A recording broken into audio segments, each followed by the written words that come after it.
je m'appelle Rudy Balzarini et je suis effectivement tuteur à gages. J'en conviens, cette interprétation est interpellante, quasiment atypique.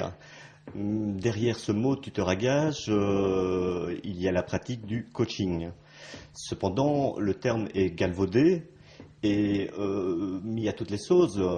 Et un coach n'est assurément pas un entraîneur, pas plus qu'un instructeur ni un formateur. Tuteur à gages, c'est quelque chose de plus subtil. Cette pratique se base sur le questionnement, pour employer un terme impressionnant de Socrate, sur la maïeutique, c'est-à-dire accoucher des idées. Le coach, le tuteur à gages, pose des questions de plus en plus pertinentes pour clarifier l'objectif de son client. Il continue à poser des questions pour déceler les obstacles qui l'empêcheraient d'atteindre son objectif, met en évidence et en exergue, et c'est la partie sympathique de ce métier, toutes les ressources et talents de la personne dispose pour atteindre son objectif le plus rapidement possible. Il est bien entendu qu'un coach, un tuteur à gages, ne présente jamais ses solutions.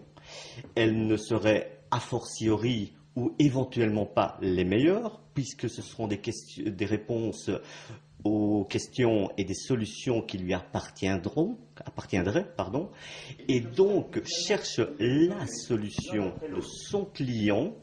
Et pour la trouver, celui-ci s'appuie sur son cursus, son feedback, son ressenti et les moyens dont il dispose pour arriver le plus rapidement possible à son objectif. Vous l'avez compris, c'est une pratique où le tuteur à gages ne juge pas, n'a pas d'a priori sur la solution, et seul le client se dépasse pour atteindre son objectif. C'est du coaching particulier, du face-to-face qu'on appelle, c'est de l'entretien une personne avec son tuteur à gages, mais également en équipe, ce qui veut dire que on va chercher chez chacun des membres de l'équipe quels sont les talents spécifiques de celui-ci, et puis mettre en groupe les talents de tout un chacun pour arriver à un objectif commun.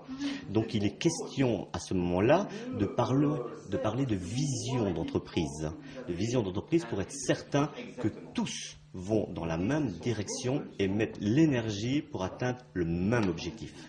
Le mérite économique, effectivement, m'a interpellé, car effectivement, je suis une jeune entreprise, je pratique depuis 3 ans, et effectivement, mon rayonnement n'est pas encore très important.